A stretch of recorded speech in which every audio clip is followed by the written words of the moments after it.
Welcome to Undisputed. We are live from LA. I'm Jenny Tapia with Skip Bayless and Shannon Sharp. Good morning, you two. Morning, good morning. How you doing, Skip? Ho-hum, here we go again. Yet another Vanderbilt basketball player could be a lottery pick in tonight's NBA draft. Here comes Aaron Nesmith, the best shooter in college basketball, made 52% of his threes, best shooter in this draft. Well, Vanderbilt's like a pro pipeline. It's football, basketball, and especially baseball.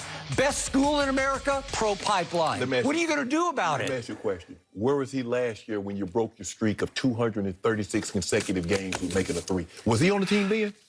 We care about the NBA.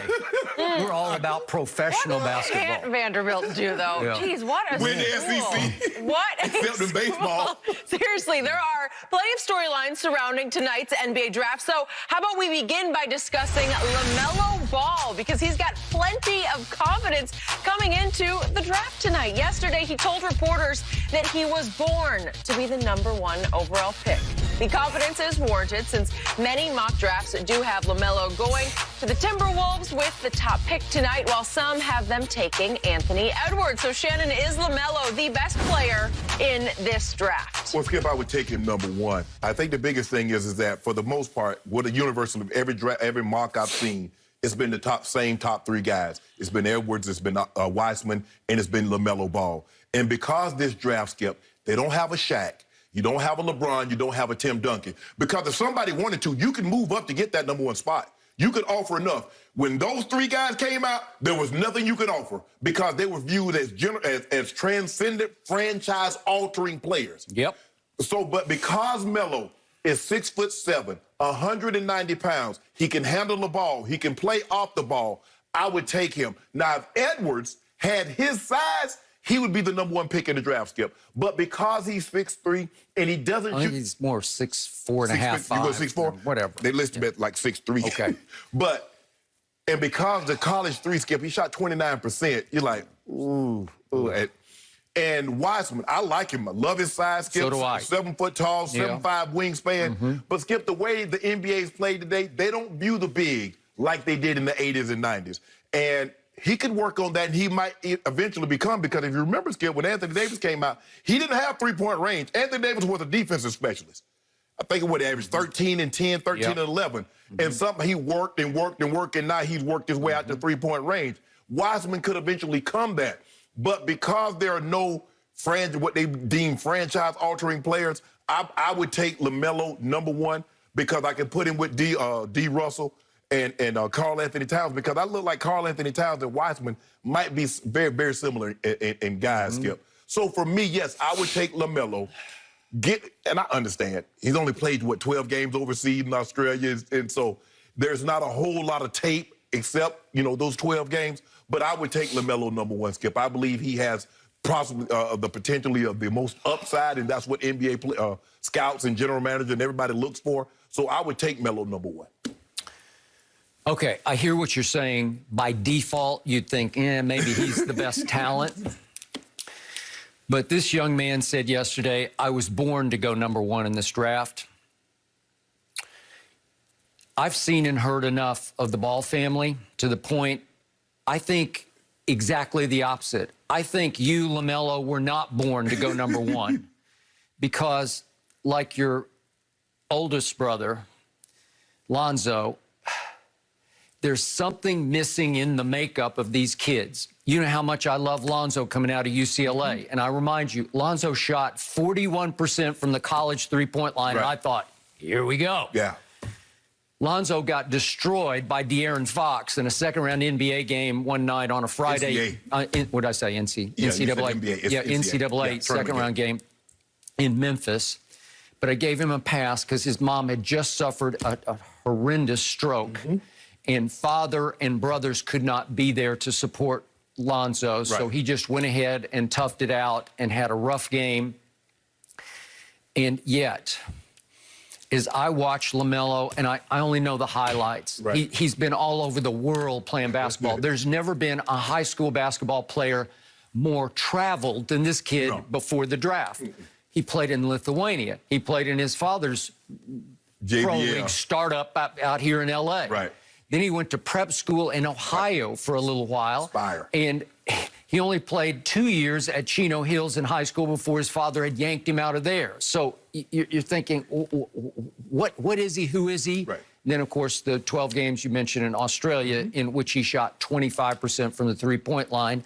And once again, I'm seeing a kid who's got the weirdest, funkiest three-point shot. It's like this, some kind of a two-hand push. So with Lonzo, we had the opposite way. We had him shooting over here. And finally, last year, he finally started to rid himself of that terrible habit. But I'm seeing these kids are spoiled rotten by their father. And I enjoy their father when we have him on. But LeVar destroyed the first young man coming out, Lonzo, when he said he's going to be better than Steph Curry before he dribbled one ball in the NBA. You can't paint that big a target on that kid's back. He's taken number 2 overall by Magic Johnson. He's going to be the next Magic for the Los Angeles Lakers. And Magic predicted at the opening media session, we will raise that number 2 banner to the ceiling, right? You can't live up to that. And it crushed this kid's psyche for a while, and I think he's just now starting to play his way out of it. Again, I thought he was going to be transcendent because he has the gift of passing the basketball. Unlike, it's very rare. Well, Skip, let me tell you why I disagree. Although they might be spoiled, and LaMelo had a Lamborghini or Ferrari at the age of 17, 18, but for you to put yourself in this position, even though you have a lot of material things, you have to give the kid some credit. Okay, but here's my problem. Do you see killer will in these kids? Do you see hunger, urgency? Do you see obsession with domination? Do you see? I don't sense it at all. I sense that they play basketball like it's a video game in their living room where they're just lounging on the couch. That's how they approach NBA basketball. If we win, it's fine. If not, no big deal. I don't see the drive in any of these kids. And it's so odd because the father is straight out of Compton. And these kids are straight out of Chino Hills. Well, I think the thing is, Skip, is that because we've been around LeVar so much and we don't see the side in them that we see in LeVar. And so, but I think the thing is, for as, I guess you could say, as pampered as they've been, for have a son to go number 2 in the draft and then to possibly have a son go number 1 in the draft, Skip, I think that speaks volume. Because I look at it just like the Manning situation. Archie Manning was a made man. This thing, they went to prep school. They had the greatest life. And you get 2 sons go number 1 overall, Skip, that's saying something. So for these kids to get to where they got, given what they've been given, I think that's kudos. Okay, but it doesn't matter what your economic situation was. It matters how you were taught, what's your drive, how are you going to play with any anger, or do you have any obsession for perfection? And both the Manning kids, they came up, they were obsessed with it. Peyton was obsessed with being the greatest ever. I believe these guys were obsessed. Skip, I mean, they showed little highlights of Melo, and he dunking the ball, he got on Pampers. So he's been obsessed. I think that was their whole purpose. You know, and LeVar was basically saying, look, my boy's going to the NBA. I think they were obsessed with going to the NBA. Now, look, I think the expectations that we had for, well, you had and LeVar had for Lonzo, Skip, he could never live up to those expectations. He would literally have to be Magic Johnson in order to live up to the expectations that were placed on him. But when you look at it, like I said, it's the top 3 guys. What is it about Edwards? What is it about Weissman that you like more than what you like about Melo? Okay. In the big picture, obviously, by far the most gifted player is LaMelo. Right. But he's still undisciplined gifted. He's got the passing gene in him.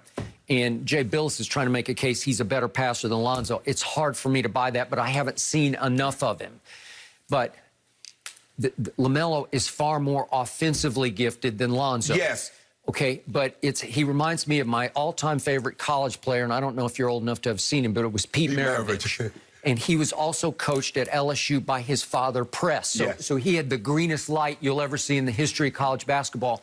He would come down and just create things, both passing and shooting. We'd say, I've never seen that because he he had no checks and balances. Nobody was going to yank him out of the game if he tried that shot or that pass. Right. And some of them worked. Three-point shot too. And he was shooting like 35-foot jumpers that counted 2 points. Right. And you'd say, I've never seen that pass. He would throw full court baseball passes. You'd say bounce passes. Right. You'd say, where did that come from? And he would hit somebody right in the hands for a layup. Right.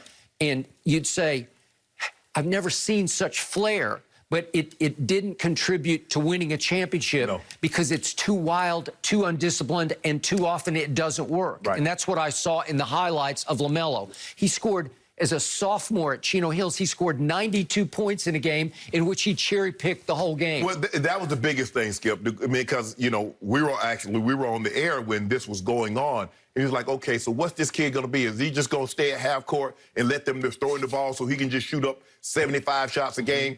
And then LeVar, the coach, falls out because he's like, okay, I want a little bit more structure, a little bit more discipline. He's like, nah, my son is used to shooting any shot he wants, whenever he wants. So I think that aspect of it has changed. I agree with you. I believe he's more offensive gifted than Lonzo. Lonzo is a better defensive player than he is. But because the NBA is so open now, it's about getting up and down, Skip. I believe his game is